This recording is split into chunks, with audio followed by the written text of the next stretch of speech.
Hi, my name is Luke. Welcome back to another video on this channel. In this video, we will continue working on our Prev High-Low Breakout EA. We will add the trade logic to open, buy and sell positions and also some additional components. At the end of this video, we will have something like this. We have our high and low levels, an additional index filter and also some text on the bottom right of the lower level. The text will just display some information about the current range. If you haven't already watched the first part, then you will need to watch it in order to have the code that we have, and I will link the video up here and also in the comments. Okay, let's switch over to the meta editor and begin coding. Right, so we are here in the meta editor and this is our EA. Again, we called it Prev High-Low Breakout EA and we finished part 1 here in the onTick function. So what we need to do now is add the actual trade logic so the EA can open, buy and sell positions. First, we start by deleting these print statements. Then first of all, we need to calculate the stop loss.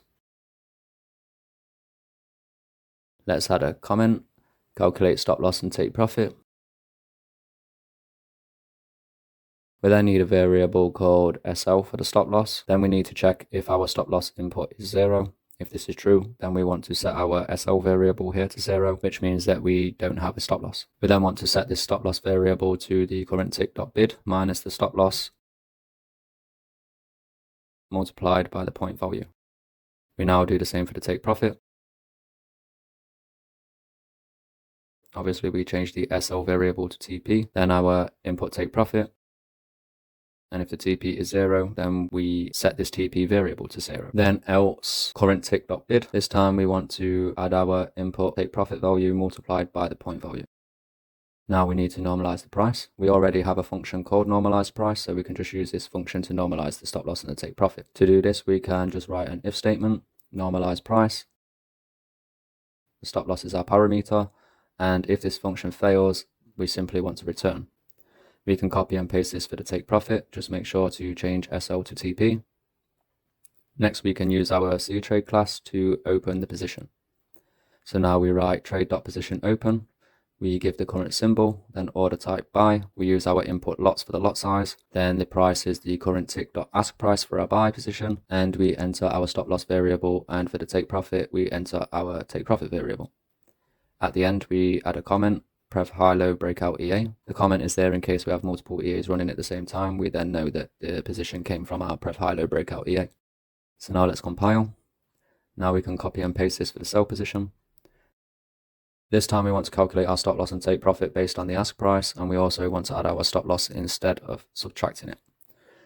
We then want to subtract our take profit. Everything else stays the same. For the trade.position open, we use order type sell, our lot size, and this time we use current tick.bid. Okay, so now let's compile. And now let's switch over to MetaTrader so we can test if the buy and sell logic is working correctly. So we'll do a simple visual test. The time frame doesn't matter. Select every tick and make sure the visual test box is checked. For now, we will use the default inputs and we can start the test. So we have our high and low values here, and now let's see if we open any positions. Okay, so we can see that we've opened a sell position here. So we now know that the sell position is working correctly. Now let's wait for a buy position. Okay, so now we have a buy position because we broke this high. Now what we should do is change the tick mode of this EA, because right now we're opening trades on every tick and this is not good for us. We only want to open positions on open ticks, as this will be much more stable. And also it's much faster in the strategy tester. It's obviously more work to create a reliable, stable system, but it's definitely worth it as it will be easier to deal with the drawdowns, etc. psychologically, as opposed to a rush system that is over-optimized. An over-optimized EA that has huge growth with next to no loss obviously looks good, but it's very rarely ever stable enough to trade effectively in a live market. So before we change to open tick mode, we need to code a custom function for it. This custom function will be an IsNewBar function. This function will only return true or false. First we set the previous time to 0. Then we set the time of the current bar and we just compare the two variables.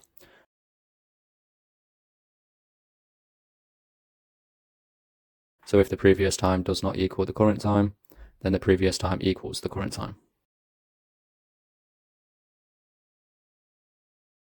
If this returns true, then it's a new bar open, or else we return false. Now let's quickly compile, and then we can use this function at the start of our onTick function. So first we want to write another comment, check for a new bar open. Let's now call this IsNewBar function in an if statement. So we say if IsNewBar, and if it's not true, then we just want to return, and then we wait for the next open tick. If the next open tick is true, then we can continue. Now let's compile again. The next thing we need to do is to change where we calculate the high and the low at the end of the onTick function. We change the high and low from 0 to 1, and let's compile again. Now let's take a look at this in a visual test. And now we can choose the open price only mode, and let's see if our position's still open. This time we will need to have an open tick above the high level to open a buy position, and we will need to have an open tick below the low level to open a sell position. Okay, so this is still working, and now we only enter if a new tick opens outside of the range. The main problem with our EA right now is that we trade every high and every low point. So next we want to implement a filter to filter out specific extreme points by index. So let's go back over to the meta editor and let's code this filter. So in our input section, let's create another input below the int bars input here. So we use an input of type integer, and we will call this input index filter. Let's set the default value to 0. And let's also add a comment next to it, index filter in %. We can also say that 0 equals off, meaning that we don't use the filter. Let's compile again. Next, we need two more global variables, both of type integer. The first one will be called high index, and we set this to 0 by default. The other one will be called low index, again set to 0 by default. Now let's compile again. Right, okay, so now let's go to the onDinit function. Here we will delete all objects created in the drawObject function. So first we write object delete, the chart ID is null, the object name is high, and then this will delete the high object. We do the same again for the low, so we say object delete. Again, the chart ID is null, and the object name is low. We will add text and a rectangle for the index filter. So while we are here, let's just say object delete null, the object name is text, and then object delete null, and the object name is index filter. That's now it for the onDinit. Let's now compile again to make sure that we have no errors or warnings. Perfect, we've got no errors and no warnings, so now we can continue. Let's go back to the onTick function where we calculate the high and the low. Here we already calculate the index with this function iHighest, so now we just need to separate these two functions. To do this, we add high index here, and we will cut this iHighest function and paste it here. So high index equals iHighest, we pass the current symbol, the current period, the mode is high, our input bars for the look back period, and we want to start at index 1, which is the previous bar. So we start at index 1 for the high index, and now we do the same for the low index. So we say low index equals iLowest, we pass the symbol, the current period, the mode is low, we use imp bars for the look back, and we use 1 for the shift. Now we can use the high index here as the shift value for our iHigh function, and then low index for the shift value in the iLow function. This way we get exactly the same high and low, but now we've just separated the two functions. Let's now compile again. Now what we also need to do is add our new input to our check inputs function. Let's copy the imp bars check, paste it below, and let's change it to imp index filter. So the index filter can be 0, but it should not be less than 0, and it shouldn't be greater or equal to 50 because this doesn't make sense. If we were to use a value above 50, then the EA wouldn't be able to place any trades, so therefore it should always be less than 50. Let's also change all these wrong inputs to wrong input, as it doesn't make sense and it's been bugging me. It doesn't really matter, and you do not have to do it if you don't want to. Then we change the comment to imp index filter is less than 0 or greater or equal to 50. Let's now compile again. And that's it for the check inputs. Now let's write the actual index filter function. So this function will be of type Boolean, meaning it only returns true or false. The name will be check index filter. We will need one parameter, as we need to separate between the high extremes and the low extremes. So to do this, we just use an integer or int index, and at the end of this function we return true. Now let's use an if statement. We say imp index filter is greater than 0,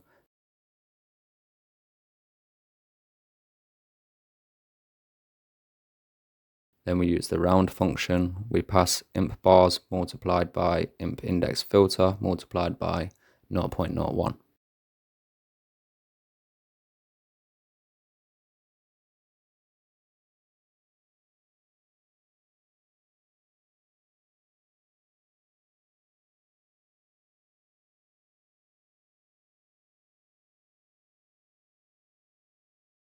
Then we want to return false.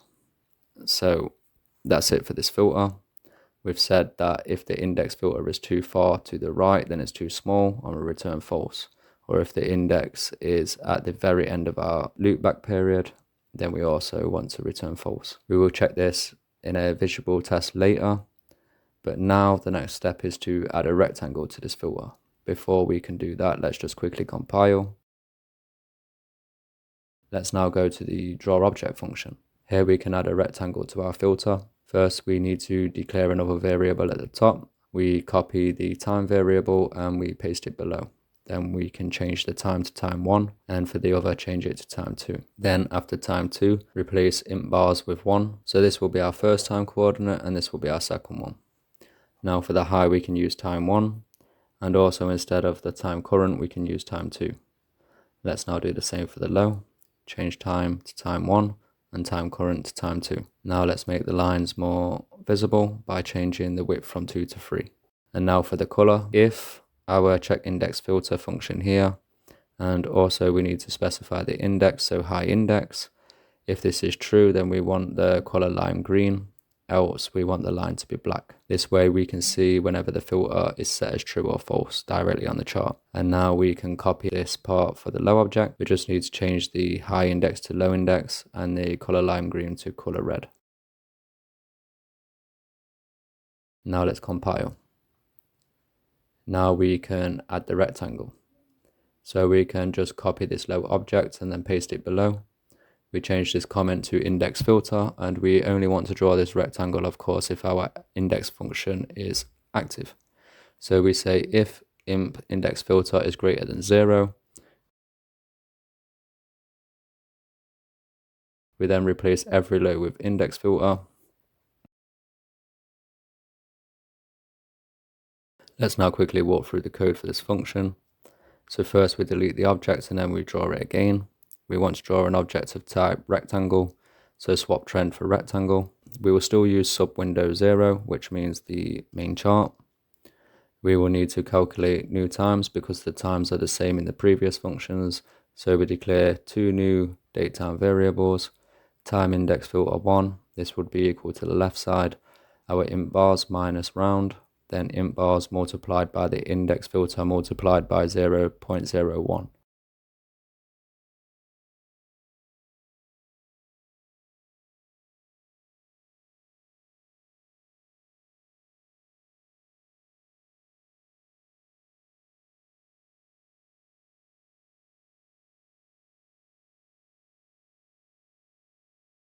We can then copy and paste this line for the time index filter 2, change the time index filter 1 to time index filter 2.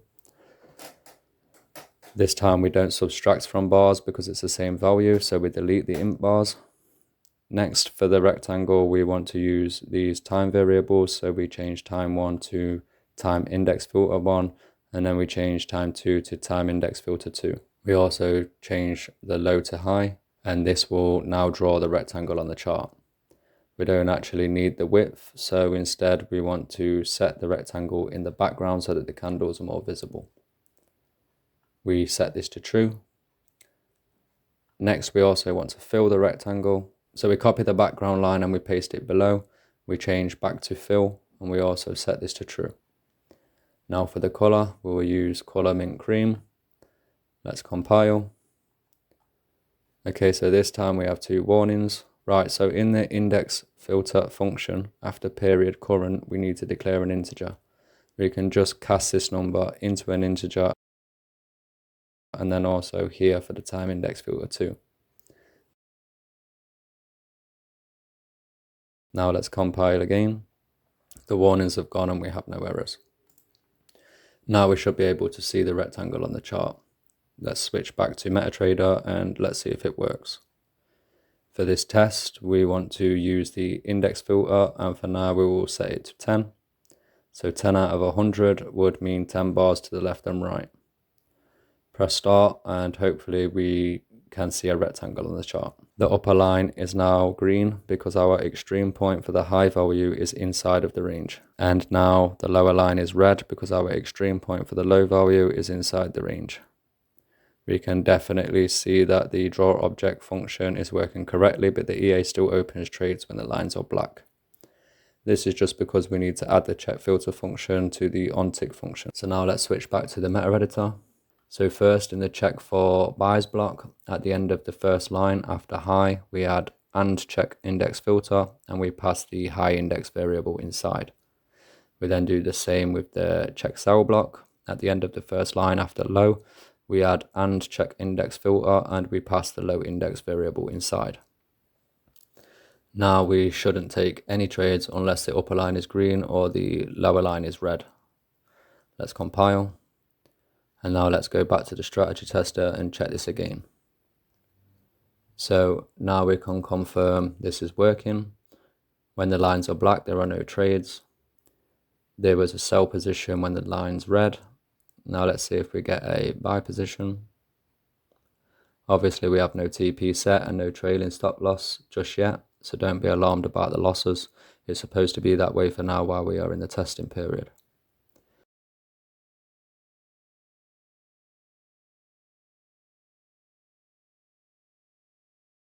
Okay, so now we have a valid buy position as the upper line was green when price opened above the high of the range.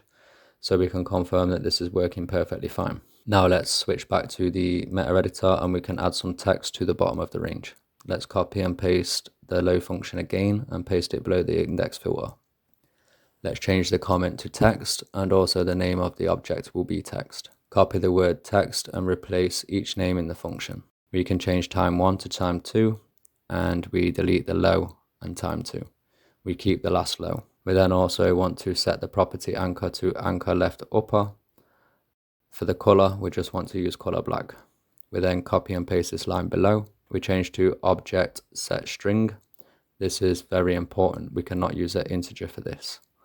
We then change the color to text. We cast our int bars to string.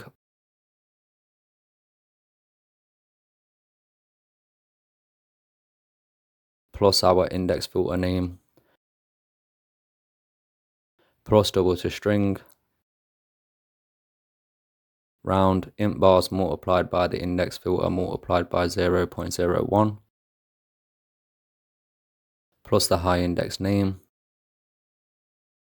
We then cast that into a string value, so high index plus low index. Again, we need to cast this as a string.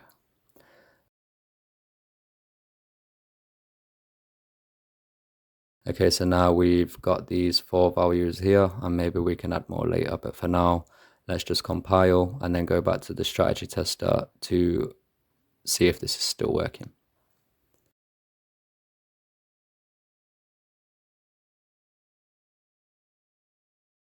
So we can see the text, but it's too far to the right and it just doesn't look very clean. So let's quickly go back to the meta editor and we can correct this. So we will swap from anchor left upper to anchor right upper. Let's compile and run the same test again. Okay, so that's now perfect. Our index filter string is missing 1 parameter though, so we can add a comma, then a 0. Let's compile again. Okay, I think that's it. So far, things are looking very, very good.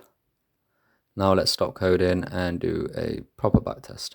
Let's just test this for the last 10 years using GBPJPY. We will use open price only mode. For the look back period, we will use 160.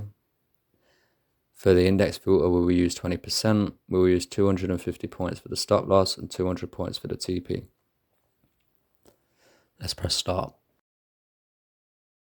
Okay, so that's a very nice equity curve, but there's still something that I want to make very clear. Even though this equity graph looks good, I would still personally not trade this right now. There's ways of making this even more stable. In the next video, we will add some more components to improve the overall strategy.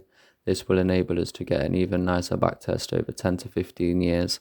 And if you don't want to miss that, please make sure that you subscribe. That is it for this video. If you have enjoyed this and if this video has helped you in any way, please leave a like and consider subscribing to the channel. If you have any questions or recommendations for ways that we can improve this strategy, please feel free to drop a comment, and I always try my best to respond to all comments as quickly as possible. Other than that, you can reach out to me via my website. You will find a link in my channel description, and I'll also leave a link below in the video description. You can also message me on Telegram. But for now, trade safe, thank you for watching, and I'll see you in the next one.